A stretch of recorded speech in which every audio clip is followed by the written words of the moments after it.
Good morning, everybody.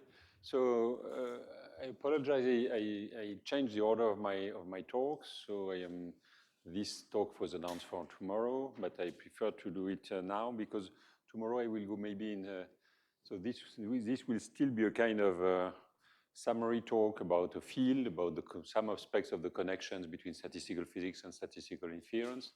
And tomorrow I will get into a more technical talk, which will be really focused on the structure of data and how one can hope to model, to make theoretical predictions with structured data. So today I would like to start with statistical inference. So inference is a very broad field. I mean, roughly speaking, inference is about inferring a hidden rule or hidden variables from data. So if you open a textbook on inference, you will find maybe some examples in the first page. In a restricted sense, you would like to find parameters of a probability distribution. So if that could be a typical example. You have an urn with a certain number of balls in the urn. You draw 10,000 balls. You draw 100 of them. Find 70 white balls and 30 black. What is your best guess for the composition of the urn? How reliable is this guess? What is the probability that it has 6,000 white, 4,000 black balls, for instance? That would be a typical exercise, first step exercise in inference. And you would do that probably if you sit in front of this exercise, you will say, okay, if I will assume that there are only black and white balls in the urn because that's the only thing that I have seen coming out. Assume there is a fraction x of white. Then the probability of picking up 70 white balls is this combinatorial number. I take the log likelihood, I find the maximum, and the maximum is at x star equals 0.7. So the most likely prediction that I can guess about the composition of the urn is that there are 70% of a white ball in the urn. But from that, I can get much more. I can do a probability that, in fact, the urn is not composed with, that x is not 0.7, but it is 0.6. And this is the probability that you will get. Okay, this reasoning, it is typical of a reasoning of Bayesian inference. I have an unknown parameter, which is a composition of the urn. I put a prior, which in my case was just flat.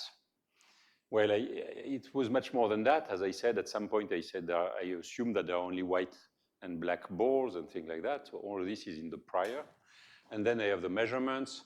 And implicitly, even if it was not completely made explicit in this reasoning, I was using Bayesian reasoning, which means that I was using the fact that the probability of the parameter given the data is given by the product of the probability of the data given the parameter times the prior, and there is a normalization constant. So this was, let's say, some kind of standard definition of inference. In artificial intelligence, in machine learning, you will have a machine with many parameters, train a very large database, and when we'll have to infer the parameters from data in supervised learning. So that will be typically another examples of inference. It is an example of large inference because there are many parameters and many data points. And this is a regime which I will call statistical inference that I will address later. There are many other aspects of inference and many other fields in which inference appears. One of them is in information theory, communication, and signal processing. So if you look at error-correcting codes that are used in transmitting information, so you want to transmit information on cell phone, or you want to write something on the hard disk of your laptop, or you want to communicate something to other people. In all these aspects of communication, you use error-correcting codes. In the last aspects, I use a language to talk to you. This language is redundant, fortunately, because my pronunciation is not perfect. It has a strong French accent. And if language were not redundant, you would not understand anything of what I would say. I hope you understand a little bit because of the redundancy. So this has been formalized. Let me take a small parenthesis about communication because it will, in some sense, set also the stage for other things that I will be talking about later on. This was formalized by Shannon, as is well known in his beautiful paper of 1948. So basically, error correcting codes work in the following sense. You have a certain initial message that you want to send. It contains L bit. You will code it, you will encode it using N bits, where N is larger than L. The heart of error correcting code is to add redundancy. You want to transmit a message, you don't transmit it in the shortest possible form, but you add a lot of redundancy. The same thing as that we use for transmitting message orally. Then you have this coded message, you send it through the channel. The channel is noisy, and the receiver receives the noisy message. It has a decoding algorithm, and it wants to reconstruct the message. So this is the standard setup. The simplest example of that would be an example in which you have what is called a repetition code. In a repetition code, you would use, for instance, if you want to transmit the bit 1, you code it as 1, 1, 1 3 times. And if you want to send the bit 0, you code it as 0, 0, 0. So if you want to send the message 1, 0, 1, you send 1, 1, 1, 0, 0, 0, 1, 1, 1. And then maybe after the channel,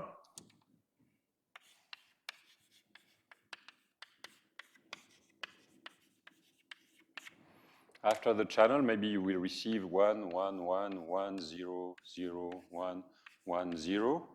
And you will use a decoding algorithm. And because you know the code, you know that it is a repetition code, what you do is something very simple. The person who receives the message will group the received bits in groups of 3 and use a majority rule. And with the majority rule, he will decide that this is a 1, this is a 0, and this is a 1.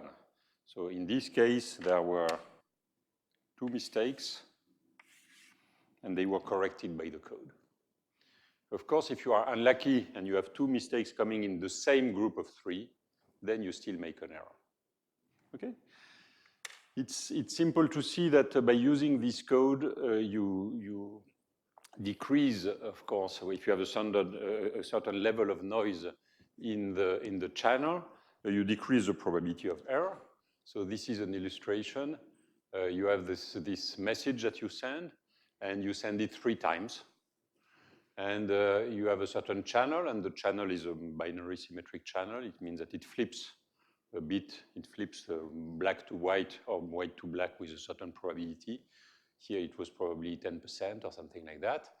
And then you receive these 3 images, and you decode by saying that I look at the top left pixel. Here it was black, here it is white, here it is black, so this is black, etc., etc. I do that pixel by pixel, and visually, one sees that this reduces the noise. Okay.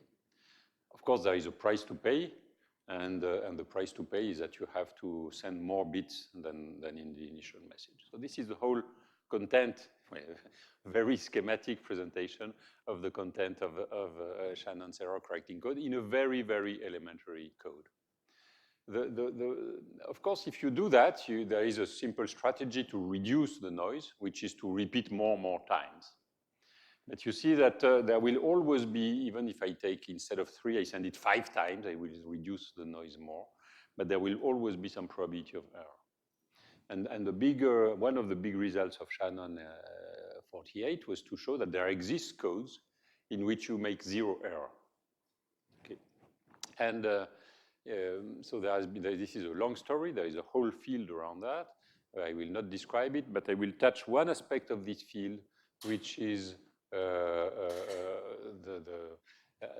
bit of more structured codes. So here I want to insist on one thing, that decoding is an inference process. In the decoding process, the thing that you want to do is an inference. You have received, in this case, 3 images, and from these 3 images, you want to build the best approximation, the best guess that you can do for the initial message that was sent, the initial image that was sent. So more efficient codes are based, and some of the codes, there are many codes. Again, it's a whole field of science, a whole branch of science. But some of the codes which are based on parity check codes. So these are binary variables. X1 are 0 or 1. X1 up to X7, in this case, they are represented by circles. And the idea of these parity check codes are such, they are based on the idea that you will send only messages which satisfy a certain number of algebraic equation modulo 2, so in GF2. And so you take, for instance, you will enforce that all the messages that are sent, they are such that the sum of the bit x1 plus x4 plus x5 plus x7, all this is even, etc., etc. Here I have three equations. Equation A, which relates bit number 1, 4, 5, 7. Equation B, equation C. So I have 7 bits. I could send in a priori 2 to the power 7 words, okay? But because of these constraints, I have 3 constraints in the space of dimension 7. So I have 4 independent variables. It's just simple linear algebra in GF2, but because I have 4 independent variables, I will be able to send 2 to the 4 code words. Okay? And so the idea is that these code words, they are sufficiently far away from each other that if you send a code word and you perturb it a little bit, you will stay in the neighborhood of the code word, and the receiver who knows the code will be able to recover what was sent. So in practice, if you want to reach a good performance, you don't send just 7 bits, but you will send more code with much more bits, maybe 1,000 or something like that. And so the thing that you will have is a certain number of bits here with parity checks, which are the square which are there.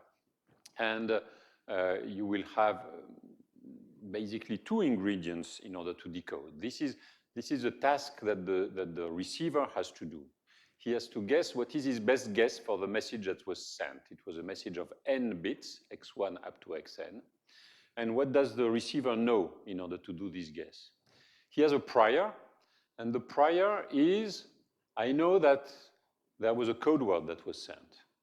So the fact that it was a code word that was sent, it means that the message that was sent, x1, x1, xn, the one that I want to guess, it has to satisfy all the algebraic equation of the code word, all the linear equation of the code word, sorry. Okay? So this is a product for each check. Each check, I have this is an identity function. I have to be sure that the sum of xi is even. The sum of xi for I in the check is even. This is my prior. And then I have the data-driven piece of information. I have received a certain message that was y1 up to yn. And if I know, for instance, if I have a channel in which each bit can be perturbed independently from each other, then it means that if I have received yi, and if I know the channel, I know that receiving yi, there is a certain probability. For instance, if I receive yi equals 0, there is a probability that xi was equal to 0, and there is a probability that xi was equal to 1. For instance, people study a lot the one that I was more or less describing here. If I send a 0, I can get a 0 with probability 1 minus p, and I get a 1 with probability p. And if I send a 1, I get a 1 with probability 1 minus p, a 0 with probability p, and this is called binary symmetric channel. That's an easy channel that you can, but there are many more than that, of course. So this psi I could just represent the channel that is here. It would tell me, okay, I have received a 0, so I know that with probability 1 minus p, xi is equal to 0, with probability p, xi is equal to 1. And on top of that, I add all the knowledge about the algebraic equations. So this is typical of Bayesian inference. One wants to infer the sent message using the prior and the data. And this is also, and I will come back to it, it is also a spin glass problem with multispin interaction. And so I will gradually move towards spin glasses at some point, because this is one of my favorite fields, and I will tell you a bit more later about the spin glass. The thing which is very interesting is that this is still a very complicated problem. It's a problem with n interacting variables, binary spins, and one has to find the most probable configuration x1 up to xn. How do you do that? Well, this can be quite complicated. You have 1,000 spins with a complicated landscape and so on. And so you could do that. You could say, okay, we'll do it, I don't know, by Monte Carlo, Markov chain Monte Carlo. That could be a possibility. It does work to some extent, but it is extremely slow, and you want to have much faster methods. Turns out that the best methods that are used in practice are decoding algorithms which are based on mean field equations, the mean field equation of statistical physics, which in this case are called belief propagation equation, and I will describe them.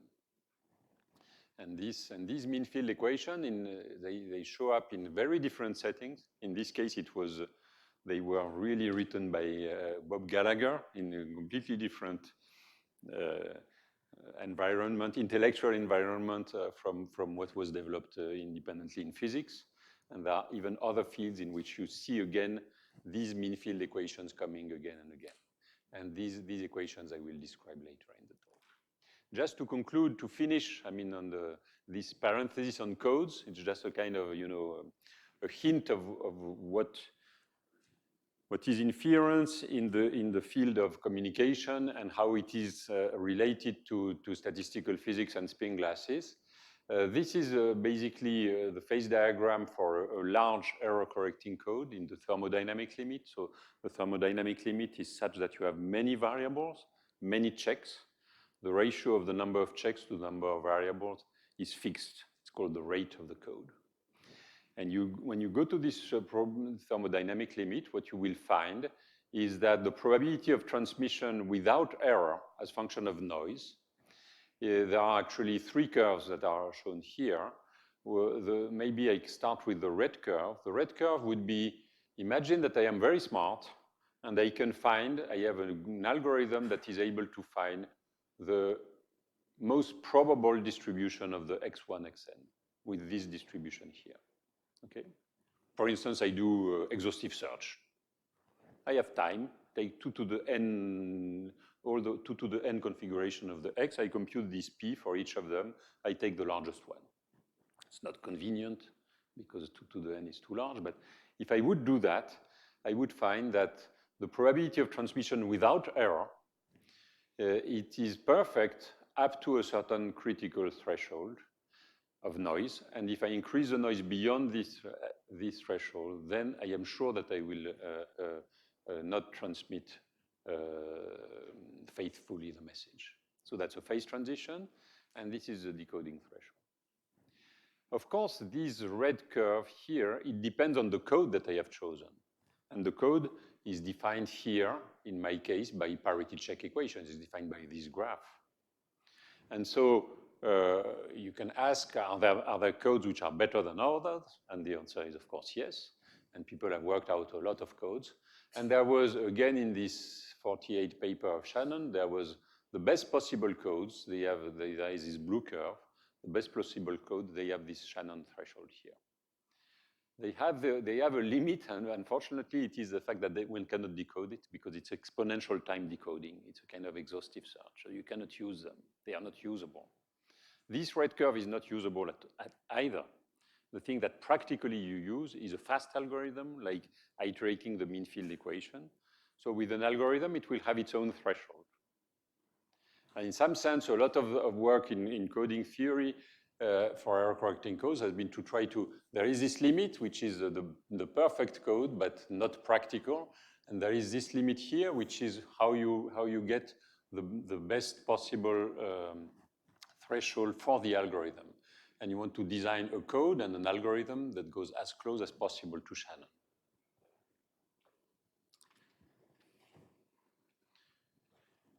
These are geometric phase transitions. They are really related to the location of the code words in my unit hypercube in large dimension. This is an algorithmic phase transition. So this algorithmic phase transition is actually related to the proliferation of metastable states. It's a glass transition. And so this, again, is something that I will discuss a bit more during the talk. So this is a kind of pictorial view of decoding. This is a code book. So, okay, you have to imagine that I'm drawing here a hypercube in a very large dimension. So I don't know how to draw it, so I decided to do it like that. And all the points here, they are code words. I spaced them equally because they have this linear structure, the linear subspace structure. So this is the code word that was sent. And then through the channel, the code word has been blurred. It has been moved a bit. And this is the word that has been received.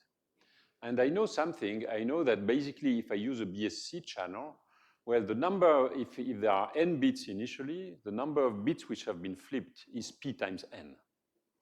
So I know the receiver knows one thing. He knows what he receives. He received that. And he knows that somewhere on a sphere around him at distance p times n, there is a code word. So that is what you want to find. You want to find this code word, basically. Now, it may happen that then you have to look at the landscape on the sphere. And it may happen that there is a single code word and that it is easy to find. And that is where the algorithm will work. Or it may happen that there is a single code word but many metastable states, and then the algorithm will fail because it will be trapped in all these glassy states. Or it may happen that, this is the easy phase. There is just the code word on the sphere and nothing else. I mean, a smooth landscape that you can reach this point very easily. Here you have many metastable states, and so if you would be very smart, or if you are able to, or if you are allowed to explore the sphere exhaustively, then you will make it, but the algorithm will not find it because it will be trapped. And here you are in an impossible phase because actually on the sphere, there are many other code words, and you have no way to know which one was sent. So this is a phase transition in terms of noise. There is on the sphere a kind of energy landscape in which you have just 1, 0 energy. So the energy here would be the number of violated constraints, let's say. So here there is a single code word that does not violate any constraint, and the landscape is smooth. Here there is a single code word, but there is many, many glass states, and they will typically trap. If you start from a random initial condition, you will be trapped here. And here you have many ground states, and you don't know which one is a good one. So that was a kind of a description of the setup. Now let me go to some kind of general presentation of what I mean by statistical inference. The challenge that we face is a problem in which we want to find a hidden rule which has many hidden parameters. For instance, machine learning with a large machine and big data, or decoding. So this is what we want to find. We want to find these n parameters. N is very large. We have many measurements, so many data points, and we will say that the number of measurements is y1 up to ym, and m is much larger than 1. And there will be always a crucial parameter, which is the amount of data. The amount of data is measured by this parameter alpha, which is the number of measurements divided by the number of unknowns. And typically, I will ask two kinds of questions. We will work very much in the thermodynamic limit, a thermodynamic limit in which both n and m go to infinity with a fixed ratio. And we will be interested in algorithms, and we will be interested in the prediction and the quality of the inference. That is, can we, as I was drawing you this probability of success of the algorithm in Shannon's case, can we do that in more general situations? So I will here describe a case which is not, I mean, there are more general cases, but I will describe the case in which you have independent measurements. That is, if you have the parameter x, you generate the data as independently. Each data is generated independently from all the other ones. So the probability of the data given x is just a product of a mu of the probability of each data point given x. I will also suppose that each parameter x has its own prior and that the various parameters a priori are independent. And so then I write a Bayes rule, and Bayes rule tells me that I want to reconstruct x from a probability distribution P of x, which is a product of two factors. There is a prior, which is independent prior for each of the xi. And then there is the term generated from the data. And because I am a physicist, I like to write it as exponential minus an energy. And this is the energy that I have.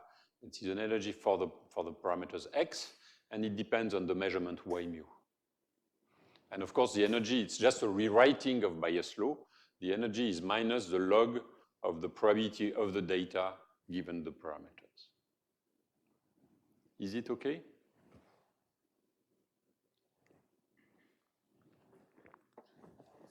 Yes? So I think when we write map as a product, that is called mean field assumption. That independence assumption we take while computing map, because the full posterior is not exactly computable. So you take a mean field assumption and write the map as a product of that component. So do we know that how much difference we create when we make that mean field assumption? So well, map in itself is not a mean field assumption. I mean, there are two things. One thing is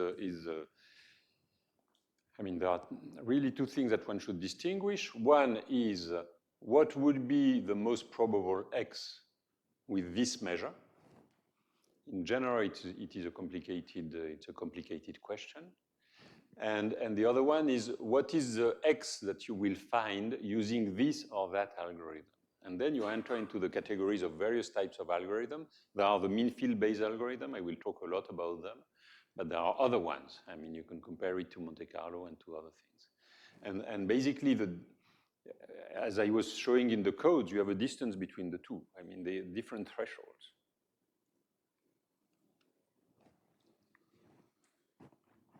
So this is my problem. It becomes a problem in statistical mechanics.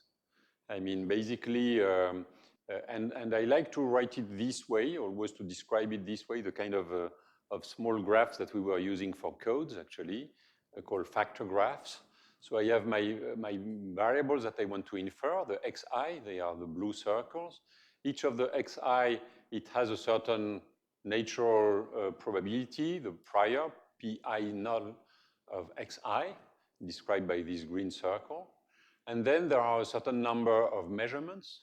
And for each measurement puts a kind of interaction. It induces a kind of interaction between the variables. So this is a problem that I will have to solve.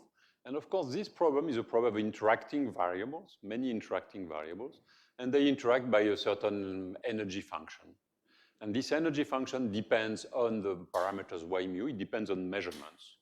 And so it will be a disordered problem, a problem with disorder and interaction. So it will be in the vast category of spin glasses, roughly speaking. Here, just to give an example, and maybe it will help to make contact a little bit with what Simona will be talking on in her talk. Inverse Ising model is a typical example of what that would lend itself to this kind of description. So in this inverse Ising model, you would say that a configuration of variables is a configuration of Ising spins. So you have n Ising spins, and you have a certain number of configuration of Ising spins. You see them. And you assume that these Ising spins, they have been generated from an Ising energy. So this is a Boltzmann law for an Ising system. So they interact by pair with some couplings, which I call X. And basically, in inverse Ising, what you want to do is, given spin configurations, I give you 1,000 spin configuration and ask you, they have been generated from some Ising model. Can you give me what is your best guess for the couplings? Okay. And so this is exactly what has been written up there. you can use at least you can formulate the problem using the equation that is up there. You say, what is my best guess is that the couplings, they are generated by a certain, they are given by a probability law, which involves interactions, the couplings are called X are S times the spin R times the spin S. And then I have a certain prior distribution for the couplings, I don't know, Gaussian or whatever you like. Of course, this is just formulating a problem. I have not told you how to solve these problems, and now we will go to that. So these inverse problems or statistical mechanics problem, you see that they can involve discrete or continuous variables. You have the interaction terms that appear through the data, and each time you had a new data point, you had a kind of new interaction that will give you some more information on the unknowns, on the couplings, and the interaction can be pairwise, multi-body, etc. And typically, we are interested in the phase transitions in the thermodynamics. So as I told you, this is a kind of a spin glass, and I will spend maybe 2 or 3 or 5 minutes talking a little bit about spin glass for those of you who have not yet been exposed to that, to the beautiful landscape of spin glasses. And then I will go on and describe the mean field equations. Spin glasses were discovered basically in the 70s, a long time ago. They are magnetic material. Their archetype maybe is copper manganese. So in copper manganese, you have manganese impurities in copper, maybe 1% manganese in copper. And these impurities, they have a magnetic moment. The copper does not. And it turns out that this magnetic moment, it polarizes the conduction electron of the copper. And because of the Fermi C, this creates an indirect interaction through the conduction electron of copper. There is an interaction between the magnetic moment at I and the magnetic moment at J. And this interaction, basically, if you schematize it a little bit, you can look at a system in which you have Ising spins, Si, which are plus or minus 1. And the interaction is an interaction by pair. And so the energy of the pair of spins Si, Sj, it is minus Jij, Si, Sj. And this Jij depends on the distance between the impurities. That's the effect of the interaction through the copper, through the electrons in copper. And so depending on the distance here, I can have ferromagnetic coupling, which means positive Jij, means that the low energy configuration, they are parallel spins, or I can have anti-parallel spins, and when Jij is negative.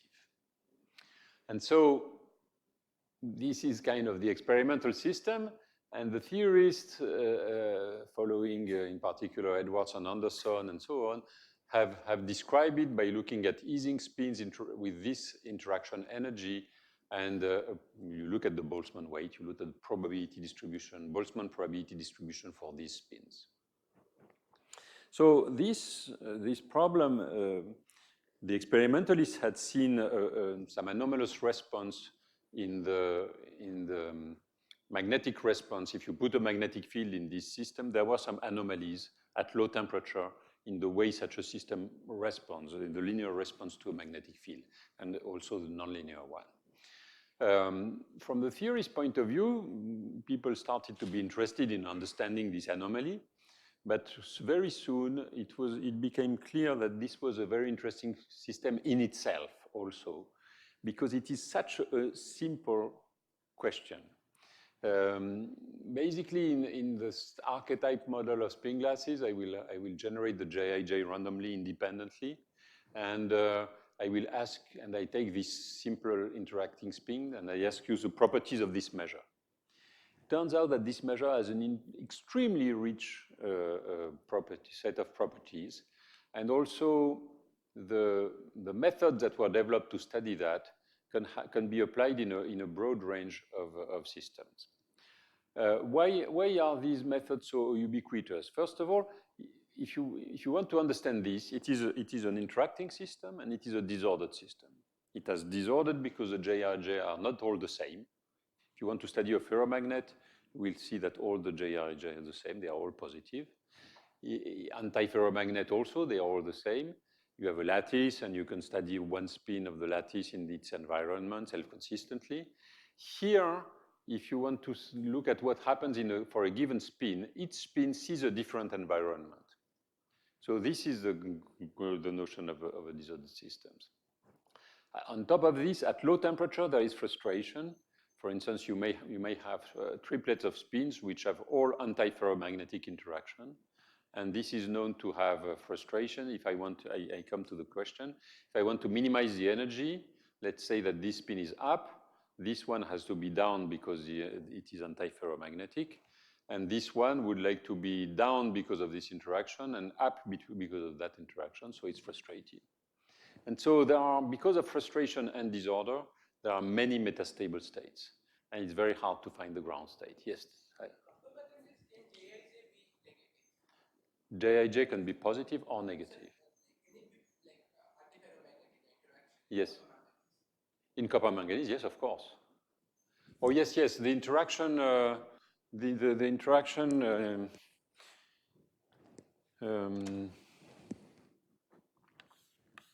as function of distance, the indirect interaction, it does something like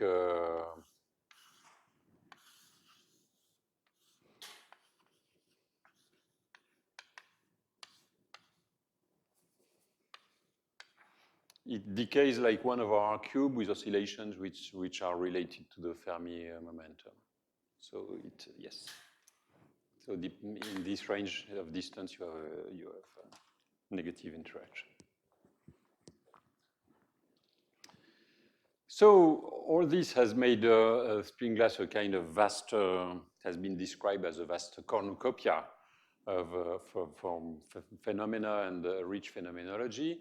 I will not describe you all the things that have been studied in spin glasses. It takes more than a year. So I will just summarize it in a very small cartoon in some sense. If you think of the space of configurations, again, it's a unit hypercube and it's hard to describe, but basically what happens is that you have very many quasi-ground state. There will be one ground state, but there are many other states which are very close to the ground state in energy, but they are very different. And on top of that, you have many metastable states. Also, in the case in which is called the SK model, in which all the JIJ are generated independently from each other, this has been very much studied, and one can also show that these states, they have a hierarchical structure, which is called an ultrametric. So the consequence, the phenomenological consequence of that is that if you look at a spin glass, it has very slow dynamics and it displays aging. So this means what? It means that if you look, for instance, you put a small magnetic field, you take a spin glass sample and you apply at low temperature and you apply a magnetic field, it will react, it will polarize in the direction of the magnetic field, but this polarization will take a long time, and the magnetization will increase in time very slowly, on time scale of order of days, months, while the basic elementary time scale is 10 to the minus 13 or 14 seconds. So this is very long time scale. It also displays aging. That is, if you have a spin glass that you have created an hour ago and you put the magnetic field, it has a certain response function. If you have a spin glass that you have created 2 days ago and you put a magnetic field, it has another response function which is slower. And the idea basically is that when the system ages, it reaches deeper and deeper wells in the energy, and it becomes stiffer. It becomes harder to react to an external perturbation. So all these are, I describe in words and hands a number of experiments which are beautiful and which have taken years. But this is just to set the stage for what we are doing now. In some sense, we are doing inference, and the problems of inference that we have to address are of this type. They are spin glass problems. Fortunately, in most of the inference problems that we have, there is an extra ingredient. There is one configuration which is better than all the other ones. I was showing that in the codes. There is one code word, the code word that has been sent. We know that it exists. And so it has a special configuration. So on top of this energy landscape of the spin glass, in inference, we will have to search for one hidden configuration, which is the best one, which exists. And, oh yes, this is a small comment on spin glass that I like a lot. They have never been used, nobody has found any use to the spin glass. I mean, and I don't know of anyone who got a grant on spin glasses. But nevertheless, there are tens of thousands of papers on spin glasses. And again, the spin glass ideas have come up in various fields, going from communications to finance to biology to protein folding and whatever. So I think it's okay. That's just for the people who administrate science. Let me give you one example of this idea of the specific configuration, which I will call a crystal phase. So I will show you an example of inference, which is an example based on the tomography of binary mixtures. So imagine that I have binary mixtures. I have a phase A, which is black, and the phase B, which is white, and white is growing. The white phase is growing in the phase in the black phase. So I have my sample. I know that it is a mixture of A and B, and I want to know its composition. So the thing that I do, I take the sample and I go to the nearest synchrotron, and I send some synchrotron light, and I look at the absorption. I am assuming here that the black and white phase do not have the same absorption coefficient. So if I do that and I look at the light that has been transmitted along one of the rays here, I will receive a certain quantity of light, a certain intensity of light, and it will depend on the fraction of white and black along the line.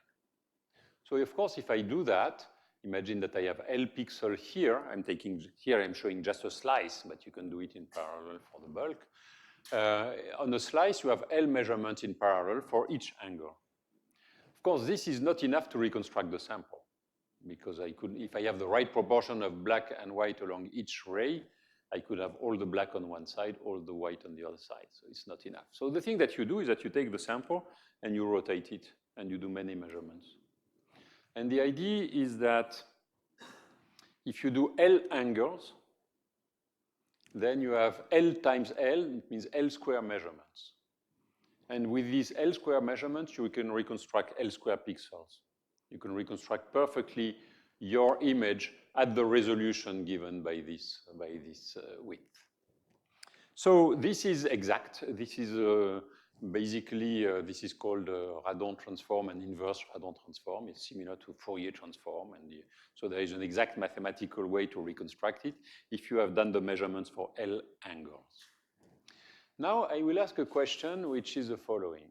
Imagine that I have, which is the case, this image, I think it was 1,000 by 1,000 pixel. So the pixel size is very small at the scale of this image. It means that I have an image which is large, and here it has a structure with domain size. The typical domain size, which is this, psi, is much larger than 1. So it means that I could, well, one immediate consequence is that I would be able to compress this image largely. Instead of giving you the composition of this image by saying, what is the value of this bit, that bit, this bit, that bit, I could describe to you this image by saying, there is a domain wall between black and white, and this domain wall does this and that and that and that. It has this trajectory. And I do all the domain walls. This is a much shorter description of the image. So the image has a content of information which is much less than L square. Yet, in the standard approach, what I do is that I take my sample, rotate it L times. So I do L square measurement. So the question that I ask for tomography, which will be a typical question of inference, is assume that I know that I am looking at a binary mixture.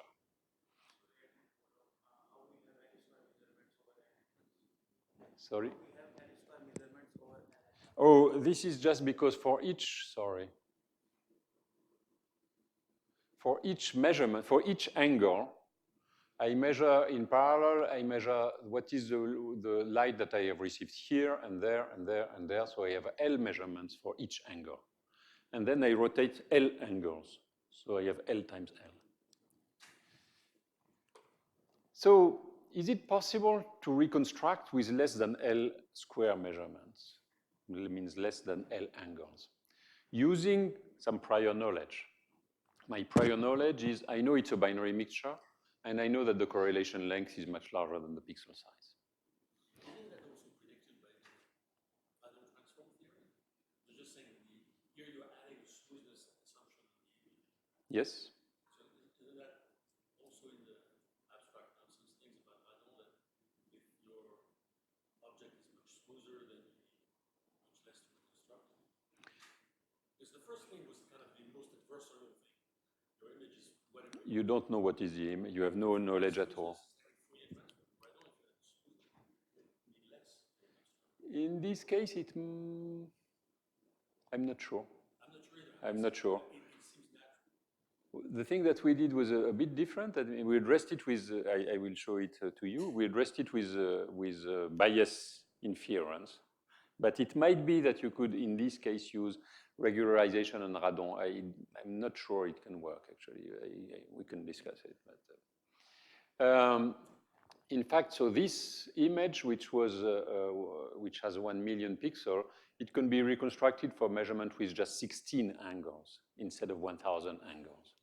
So it's a very very big speed up of the measurement process, factor 60. And how do we do that?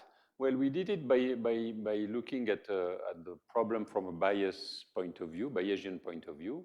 And so what we have is that for each pixel that is measured, so sorry, the image is described by Ising spins, black or white, SI equals plus or minus 1.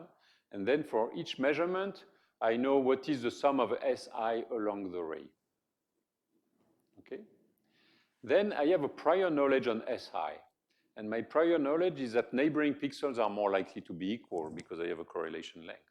So this I describe just by Ising prior, saying that the probability so I have a grid and I have a pairwise interaction, ferromagnetic on the grid with a constant J.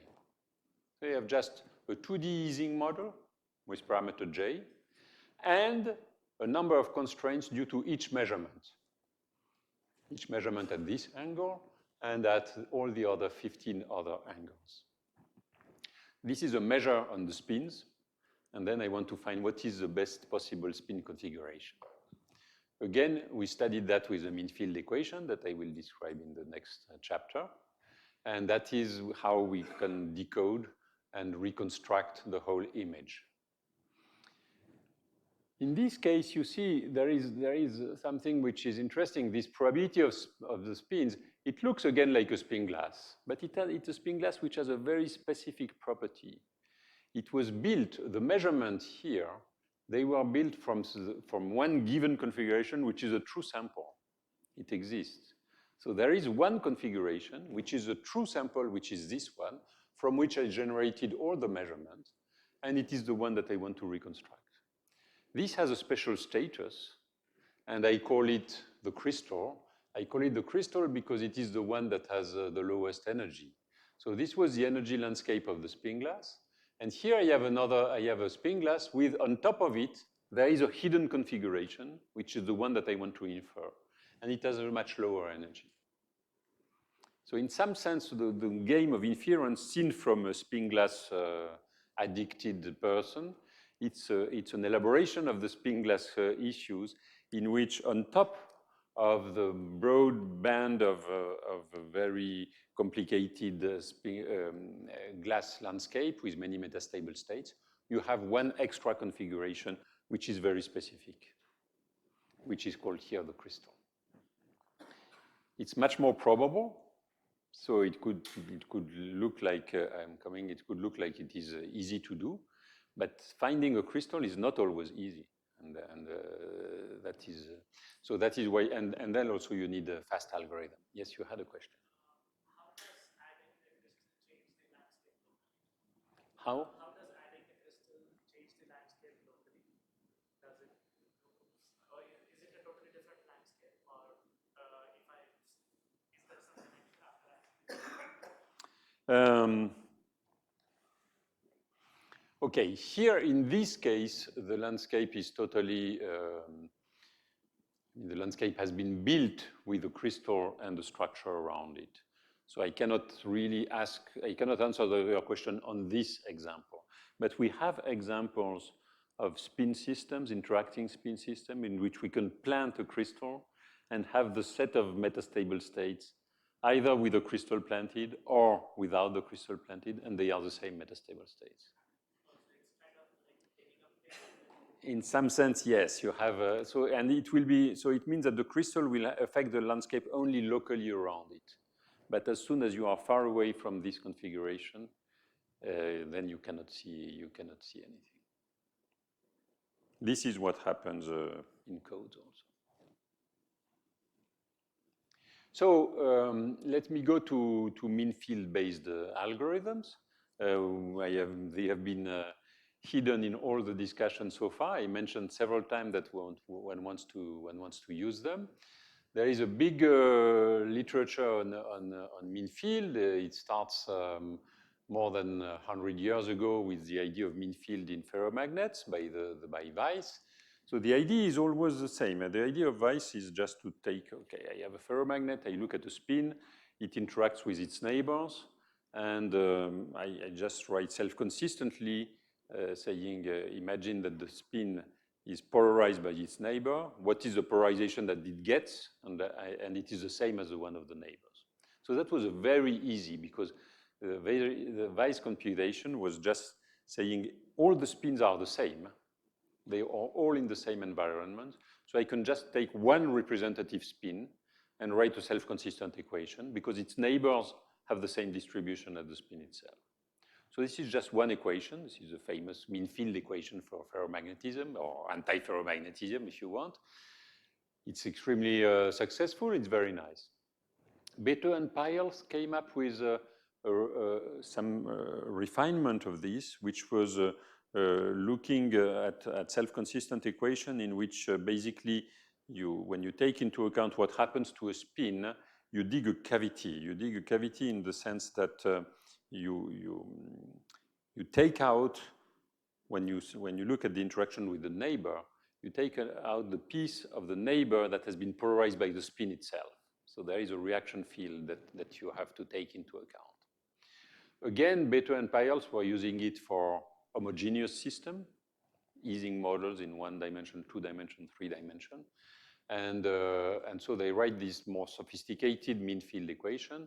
And these mean field equation, they are better. They find a better critical temperature. They show that there is no transition in 1 dimension, and so on and so forth. So that is kind of a history. In glassy system, it started probably with the work of Thouless, Anderson, and Palmer, TAP, the famous TAP equations, and then there was a lot of development around mean field equations, cavity methods, and so on and so forth. All these works are works by physicists who were not really using it, not targeting the idea of having an algorithm. We wanted to understand phase diagram. So you write mean field equation and you see how they behave. You write m equal tanh beta m, and you see that at beta equal 1, there is a phase transition, let's say. That is typical of what you want to do as a physicist. Gradually, because of the merging of the fields between statistical physics and inference problem, we became much more concerned about using these equations as algorithms.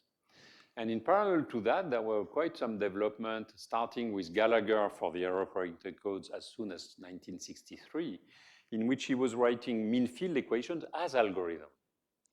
Not for understanding the phase diagram or whatever, just as an algorithm. You have a code, you receive a message, you want to infer what is the best sent code word, you want to write an algorithm. And basically what you write are the mean field equations. So there is a lot of development, and then at some point the field merged, starting around the year 2000, 2010. So it merges into something that is called BP. BP is very nice because it's the initial of Bethe and Peierls, who never did any disordered system and never did an algorithm either, I mean. And it's also belief propagation, which is a word that was used in inference and so on by Pearl. So I will just use BP, and I will describe to you the BP equations. So BP equations, they are mean field equations. They are very simple simple to write.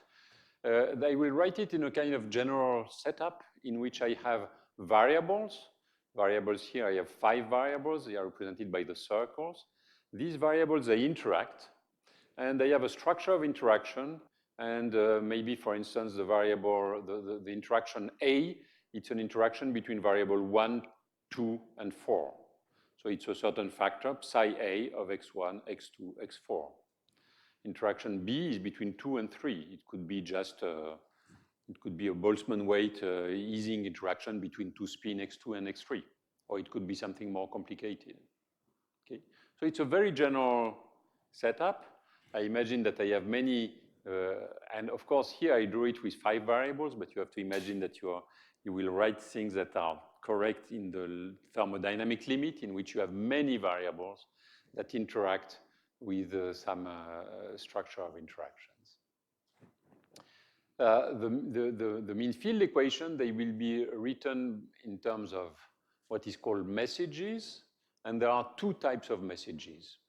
The first type of messages is the following. It's always the idea of digging a cavity.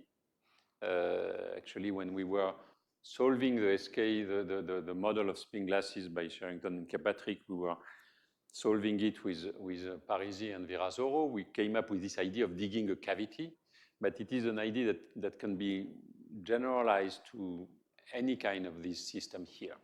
And the idea of the cavity is the following.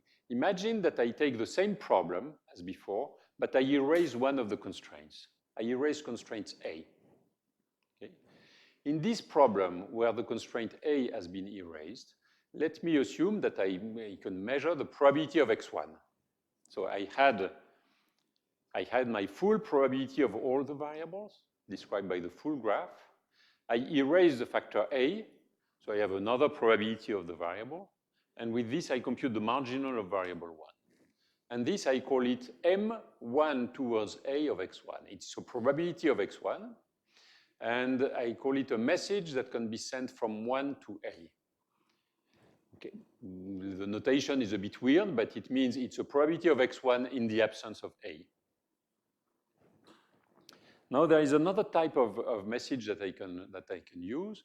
It is, I take one variable and I pick up one of the constraints, here constraint C, and I erase all the other constraints that involve 1. So I look at the probability of 1 if it is connected only to the constraint C.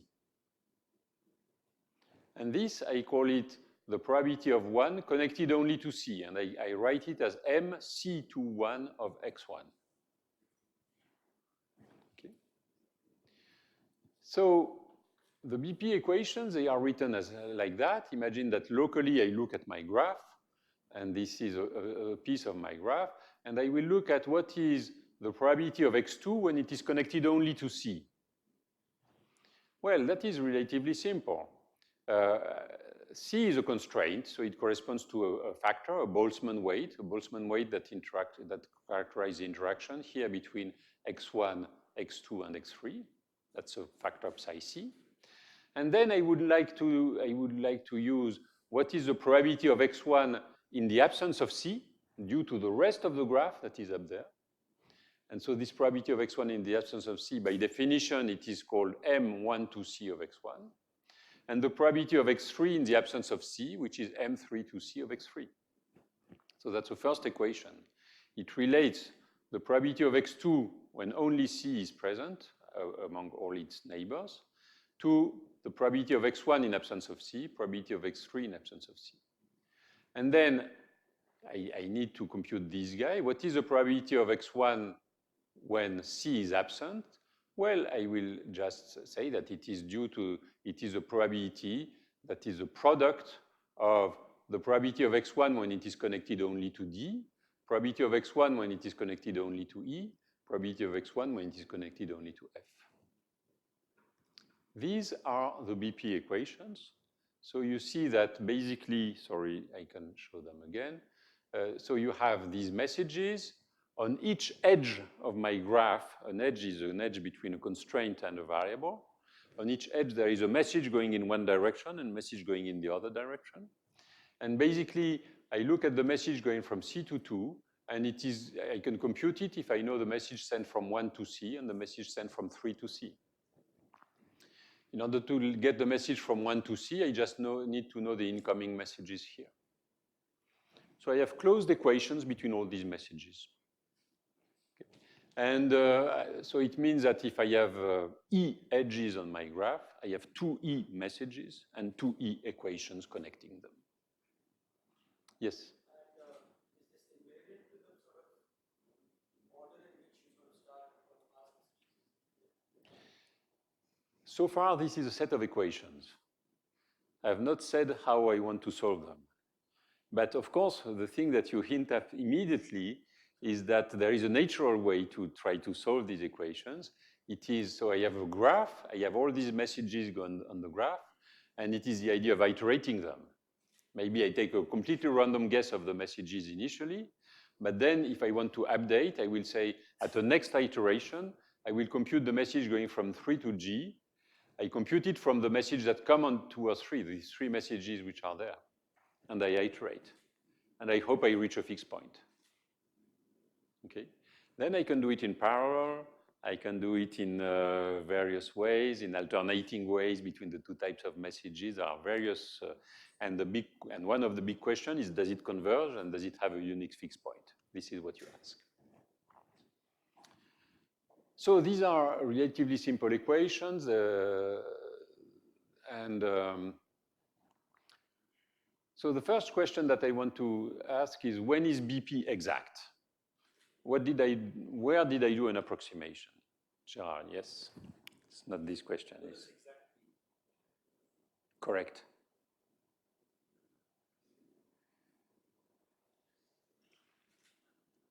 Correct. True. Well, let me show. Yeah, let me show. When is BP exact? BP is interesting because it takes into account the fluctuations correctly. But there is one thing in which it can be very much misleading. There might be hidden correlations that you have not taken into account. For instance, when I write that, for instance, I was computing the message going from C to 2 here. And I say I compute it with this rule. I have the factor C, and then I have the probability of x1 in the absence of C, the probability of x3 in the absence of C. But maybe if in the absence of C there is a correlation between x1 and x3, if my factor graph here has some connection, some loop that connects these 2 guys, then these 2 are connected. So the correct way to write it, there would be a correct equation, which would be the probability of x2 due to C is equal to sum of x1 and x3, the factor psi C, times the joint probability of x1 and x3 in the absence of C. And here I made an approximation. I assume that the joint probability of x1 and x3 in the absence of C is factorized. Okay? So immediately, if you understand that, BP is exact if the factor graph is a tree.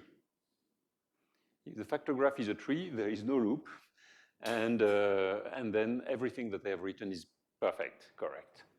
Then the BP equations, they are just exact on a tree.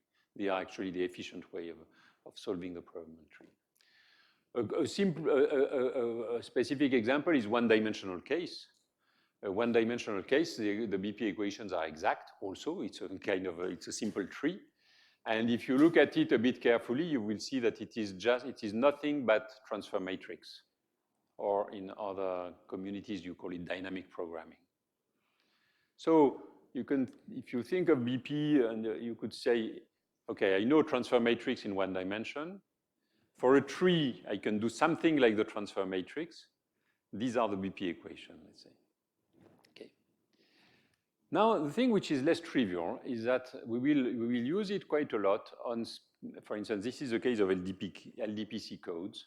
In codes like LDPC codes, like parity check codes, the system is not a tree, but the graph is locally tree-like. It's a random graph. If you have a random graph with a fixed connectivity, it means that there exist loops, but the loops are long. In the thermodynamic, the size, the typical size of the loops grows like log n.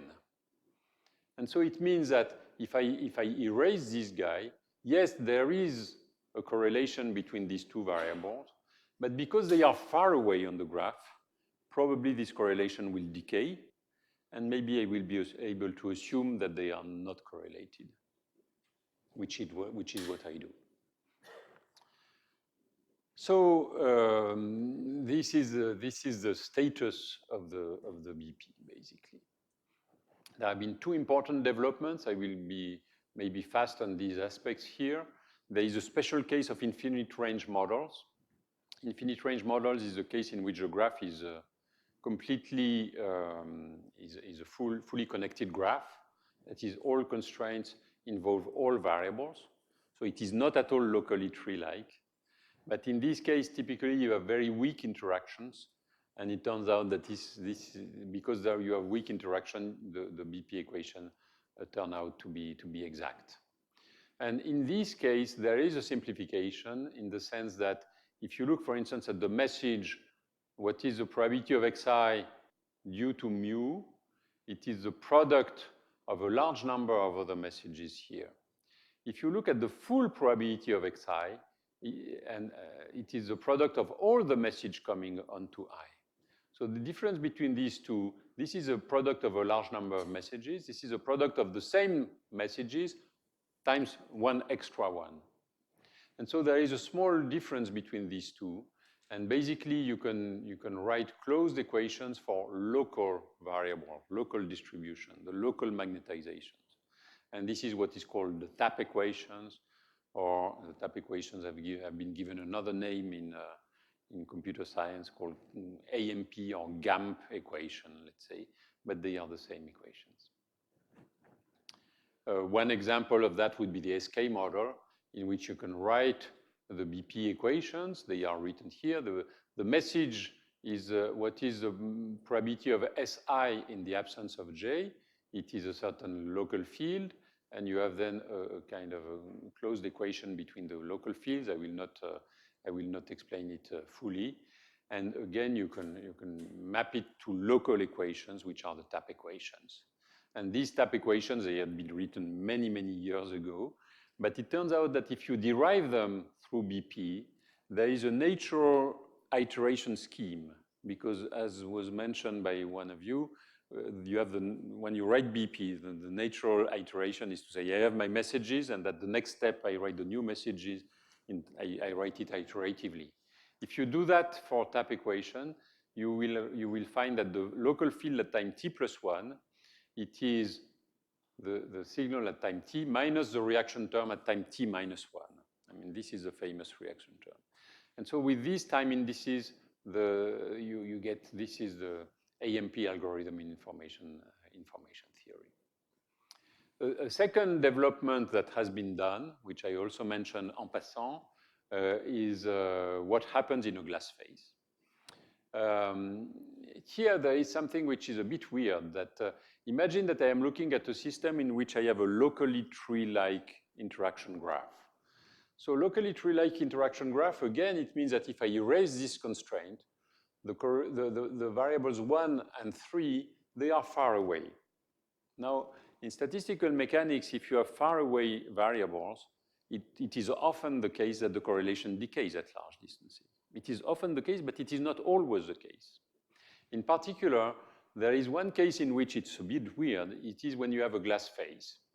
If you have a glass phase, if you restrict the measure in one of the low-lying state, then the correlation will decay at large distances. But if you look at the mixture between the low-lying states, then you will have a superposition of measures which is such that the correlation, they do not decay at large distances. This is well known in ferromagnet even. You have just two states, but at low temperature in a ferromagnetic phase, if you are in one of the ferromagnetic phase, spins majority pointing up, then you have an exponential decay at large distance. If you take the measure which is a superposition of the plus phase and the minus phase, the correlation don't decay at large distance. Well-known effect. So if you look at the BP equations, they are valid in one if you restrict the measure to one of the glassy states. So for each glass state, there will be a solution of the BP equation. So this is a complicated case. It's a case in which you have the BP equation. There are many solutions corresponding to the various glass states. And you don't know how to find them. Because if you iterate them from random initial conditions, basically you don't find any of these solutions. Because maybe locally your initial conditions were kind of aligned with one of the glass states, but in another part of the graph they were aligned with another one. And when all these messages mix, well, just the algorithm does not converge. So then there was an interesting development that we did a few years ago with Giorgio Parisi and Riccardo Zecchina, which is to say in such a case, the real trick is to do the statistics of the messages over the many states. So I will look at an edge between I and mu. I look at the message that is sent from I to mu. I know that there are many solutions of the BP equations. And I will do the statistics. So I will say, now if I average over all the solutions of the TAP equation, of the BP equations, what is the probability that I get a certain message?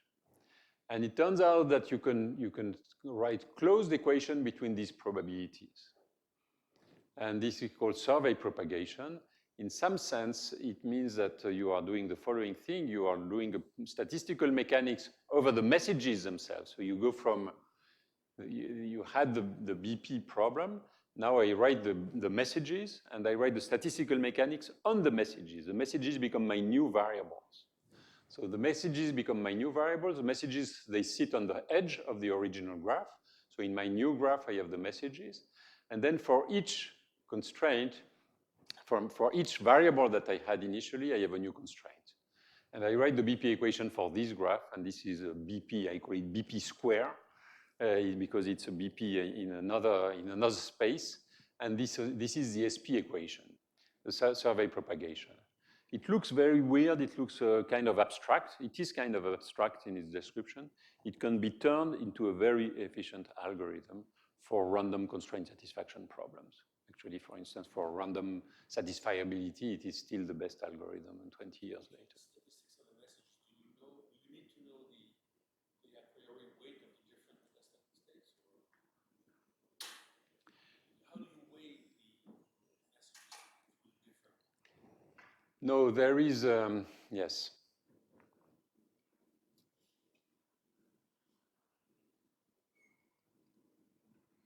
This is a very good question, but I'm not sure I can give a short answer. We can do that over lunch because, yes, I'm sorry, but it would take us far away from. Yes, please. So for the infinite range interactions, BP is enough? Sorry? For the infinite range interactions, BP is enough? No, it depends on the problem. If you are in a glass phase, you have the same problem, and you have to go to the SP style algorithm. BP is enough. BP is enough if you have no glass phase, or if you are able to restrict your measure to one of the wells. For instance, if you have an inference problem with the crystal phase, and you happen to start near to the crystal phase because you have some prior knowledge, because you have some evidence that puts you near to then BP will be enough. That is what is done in codes. In codes, you have all the glass states maybe, but if you start close enough to the crystal phase, then you have a smooth thing, and BP will be enough.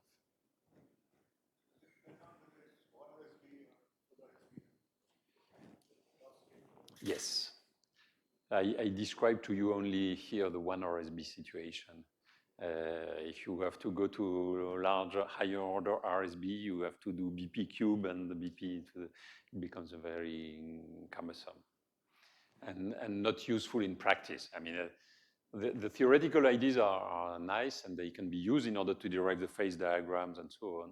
But then if you want to turn it into an algorithm, so far, people have stopped at this level here. So this is nice. It shows, because these are efficient mean field approaches that gives a very powerful solution. They are fast algorithms. When they converge, they are very fast. They converge, you know, there are a number of equations, and which is linear in the number of variables, or maybe quadratic. And it solves very complicated problems by using very local, simple update equations. So in this sense, it's also reminiscent of neural networks in some sense. That is, you have the information that is passed here is something which is extremely simple. And from these simple exchanges, you solve a global optimization problem, which can be quite complicated. Maybe if I can take, I see I have 13 minutes. Maybe I give one example, a bit more precise of all this. And I have an example of using all these ideas in a fully connected model. And it is a model of, I call it generalized linear regression.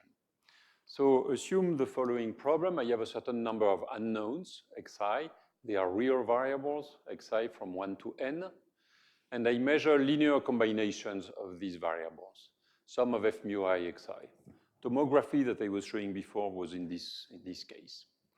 And then imagine that I can have maybe noisy measurements. That is, the basic measurements would be z mu, but I have a certain channel, could be a Gaussian channel or something that has noise added to the measurement.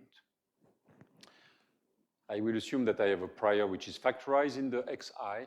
And so my posterior, the one that I want to optimize, is a probability of x given y. It has the prior and the variable xi. And it has the measurements. And the measurements, they are noisy versions of linear combinations of the variables. So this is a very generic problem. It appears in many different settings. One example is tomography. I showed it before.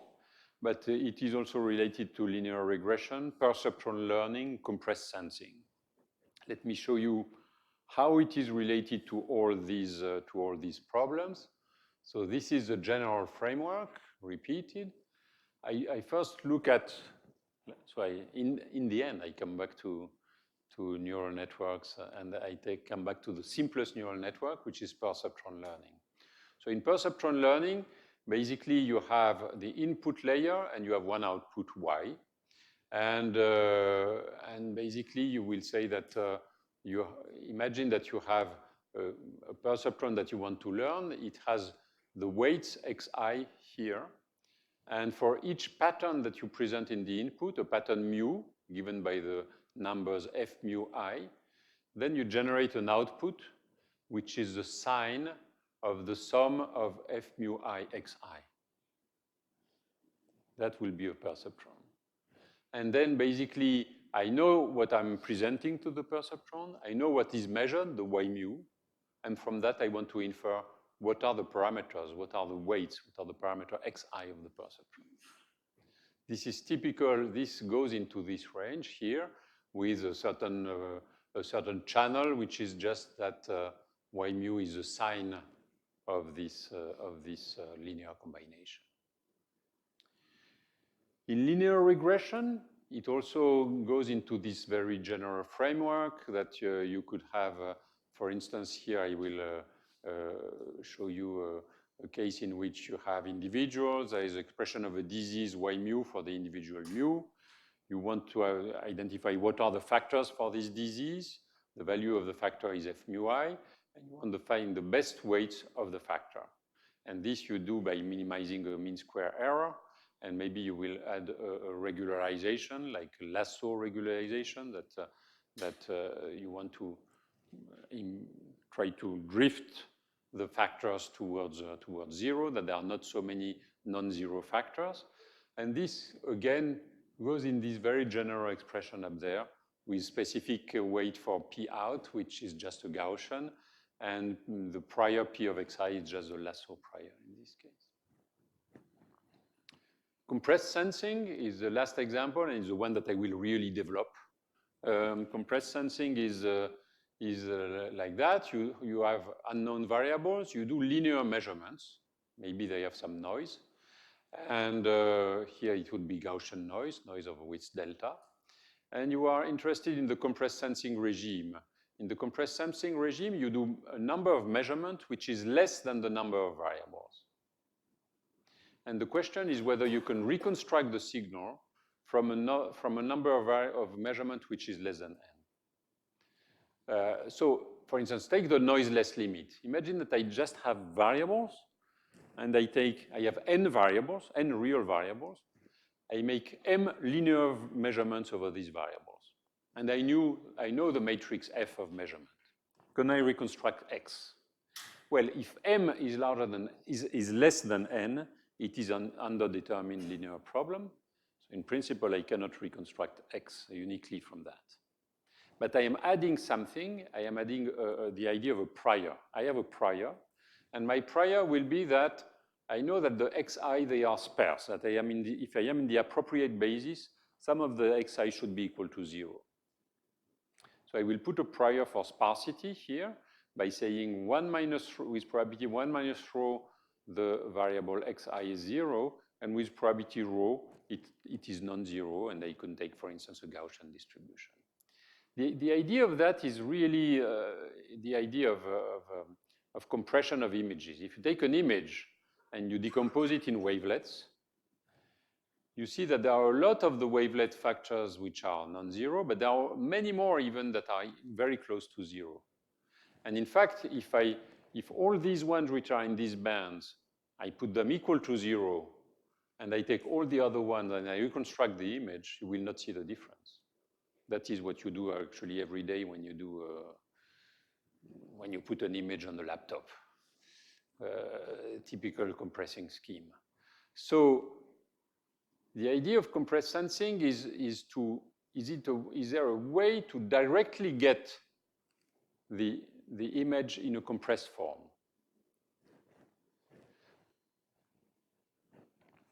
So this is my general scheme of generalized linear regression. I can write it in a factor graph. I can write the messages going from I to mu, from mu to I. I can write the BP equations. They have been written before. This has a long history. It was done in many different circumstances. Probably I started to do that in 1989, again, without having the idea of an algorithm, because it was for the perceptron. It was for understanding the phase diagram of the perceptron. But then later on, we became aware that these same equations, they can just be iterated and used as an algorithm. And so the BP equations, they can be written in terms of the mean and variances of the messages. And I will spare you all the technical details, but these are relatively elementary computation. BP equations, they adapt in the end to just 4 messages sent on every edge. 2 messages, which is the mean and variance of the distribution in one direction. 2 messages, which are the mean and variance in the other direction. So it's just 4 messages on each edge. And these can be even simplified by using the tap reduction to local variables, which means just having 2 variables on each side, just looking at the mean and variance of the variable on each side. And you can write full closed equation for these messages. So the benchmark is just the noiseless case. You have the signal, you have the measurement matrix, you have the measurements, you have a number of measurements which is less than the signal, but you know that X is sparse. You can look at that in the thermodynamic limit. You have many variables. The number of non-zero variable is a fraction of non-zero variable is rho. Fraction of equation per variable is alpha. And you can ask, can you solve the problem?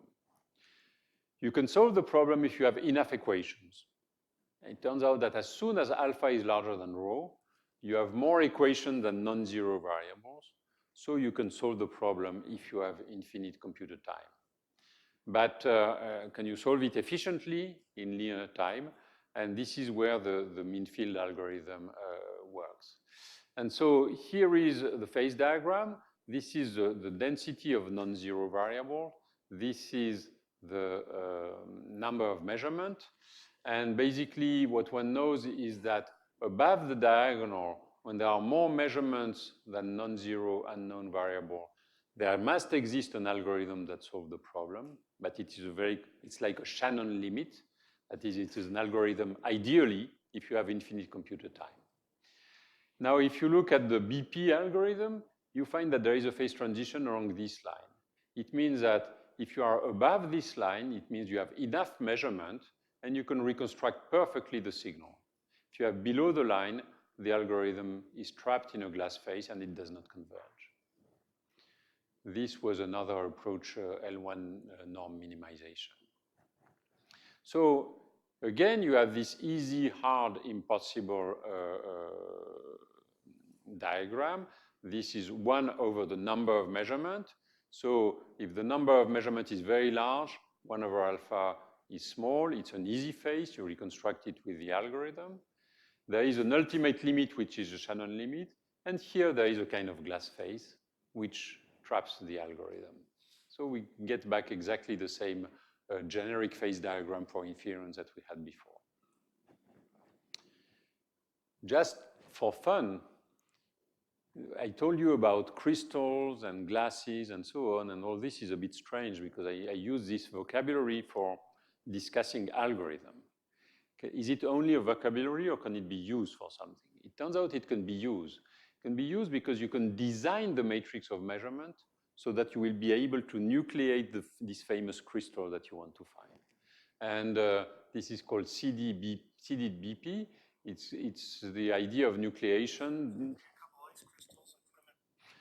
The idea of nucleation, you have super cool water in a country which is not India, not southern India at least. It has a lot of snow and it is below zero. And then you drop some crystal seeds and there is ice, the system freezes. And you can do exactly the same. You can structure the matrix of measurement by blocks. You put blocks for the variables and you do a lot of measurements for the first block. And then you will decode the first block of variable. And then you couple neighboring blocks.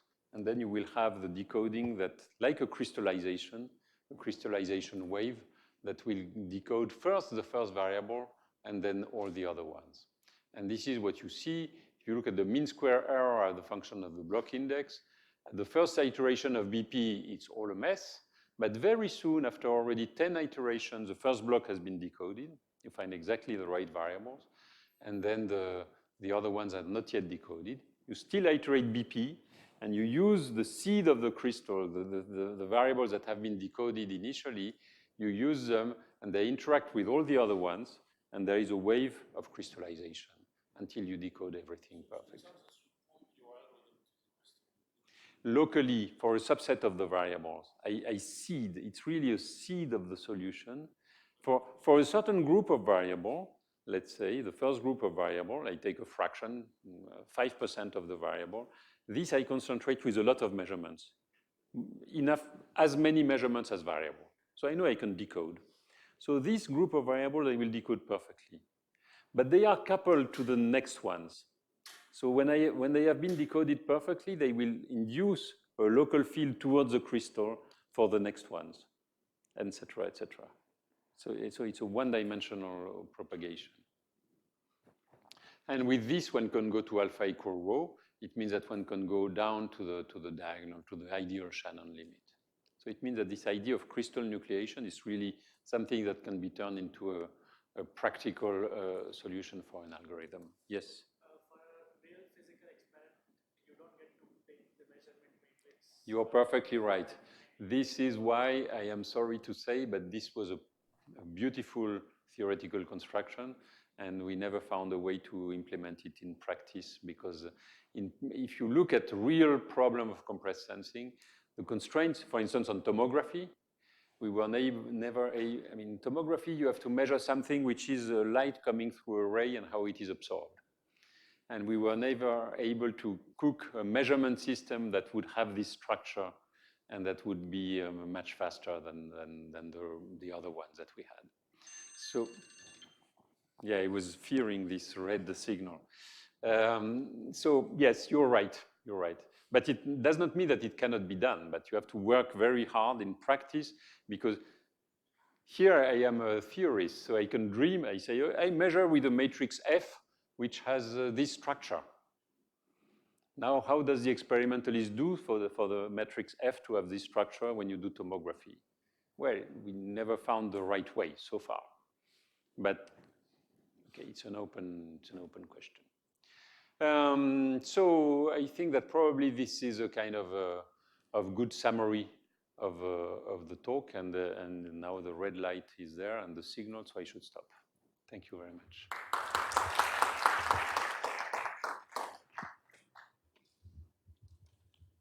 I think we can take a few questions. Yeah. Like we generate the configurations by a known coupling constant we know already. So like we give the example of inverse Ising problem as a different problem. So in that, from the generated configuration, we want to reconstruct the coupling constant. So I want to know, like we have generated the configuration from node J. How does it have any other applications? Like how is it useful to reconstruct that? I think the question is I will try to repeat the question. I think the question is whether there are real applications of the inverse Ising problem in some sense. Well, that would be a good introduction to the talk of Simona. She will show that there are very important applications to inverse Ising. Yes, for instance, you can. I mean, there are many systems in which you can do measurements of interacting variables, let's say, and you have you have several measurements. Maybe you have 1,000 measurements for a bunch of variables, and you would like to understand. You know that these variables, they are correlated, and you would like to understand the measure, how they are, what is the basic probability measure from which they have been generated. So in general, it can be a very complicated measure, of course, and but in some sense, if you have the simplest case would be the case in which they interact by pair, and then if you say what is. Imagine that they interact only by pair, and I reconstruct this measure, then this is just the inverse Ising model. Then you could say, well, maybe does my data allow to distinguish whether it is true that they interact by pair, or maybe I can add triplet interaction. And so there is a whole literature going around that to see, but in many cases, already the pairwise interaction, they will allow you to have a good reconstruction of a measure of interacting variables. Maybe just an approximation, and it will depend a lot of the amount of data that you have available, of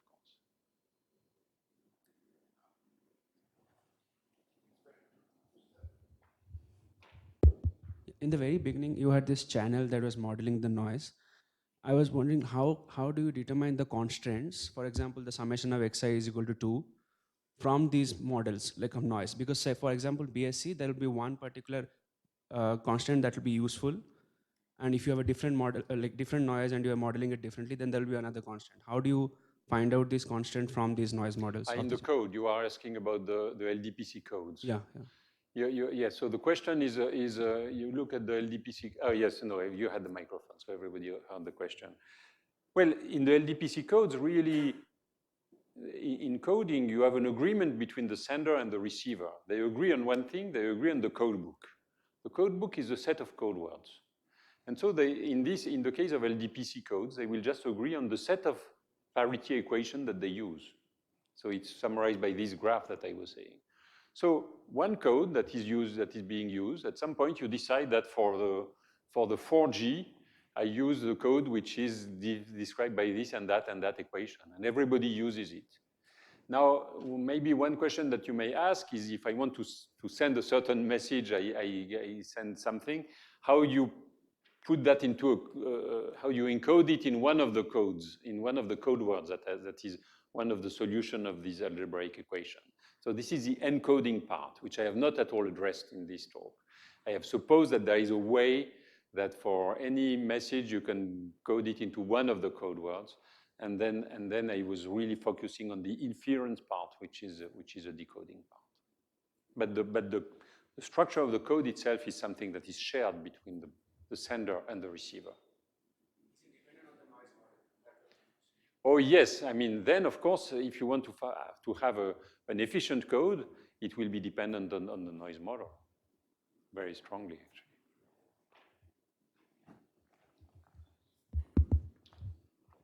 So I have two questions about compressed sensing. So one is that, for example, for the 3-sat, which is still a sparse problem, can one use compressed sensing and get the PP transition? Sorry, can you say it again? On what problem? For 3-sat. On 3-sat? Yes. And the related question is, can one incorporate compressed sensing in survey propagation?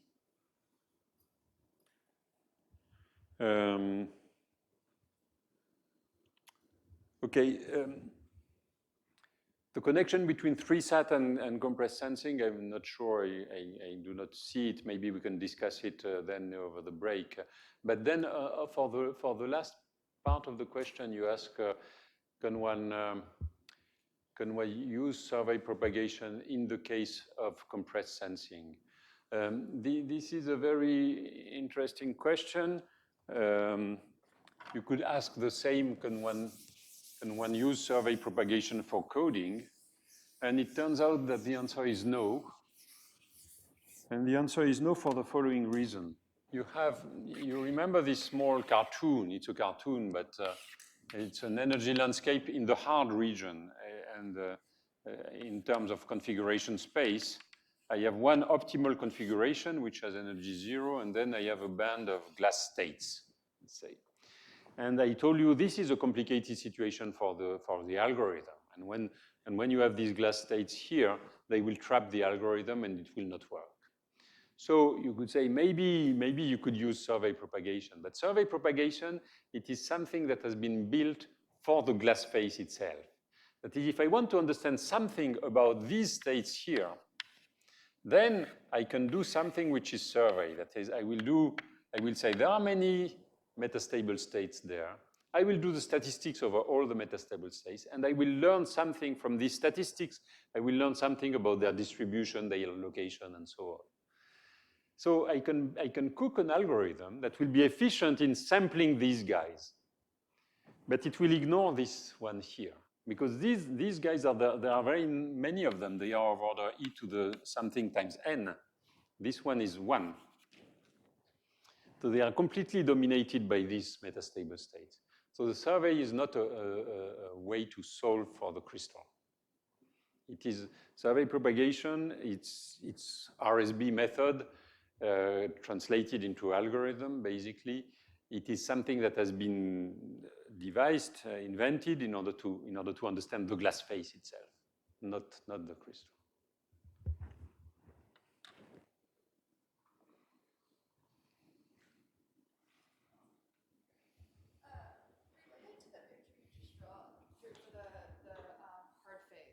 What's the interpretation of the seated matrix there? Like how would we interpret that picture if we were using the seated matrix? Does it like somehow get us into the well, or does the shape change? The seated matrix would be probably that it will generate a trajectory. This is in a large dimensional landscape. It will find a kind of trajectory. With the seeded matrix, there is a trajectory in the large dimensional space which is smooth, which is a trajectory which is probably done like that. And it will follow it. And the way it follows it is really by doing this crystallization and then propagating it. And I don't find, this is a standard wave propagation. It's linear speed. So it means that I don't find obstacles along this direction. So it smoothes the landscape, actually. So actually, regarding that, I mean, when you look at standard nucleation, there is a critical size, etc.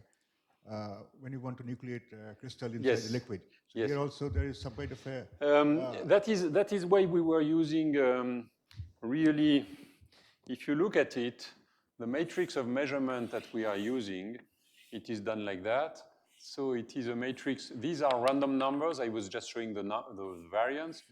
Sorry, there is a big block here of measurement. And then I have smaller blocks here and there and there.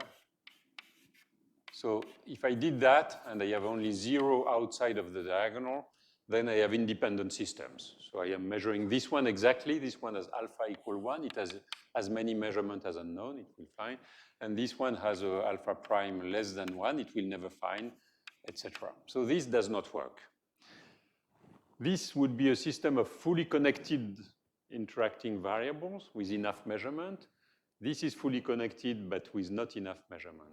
And the idea is that you add the off-diagonal guys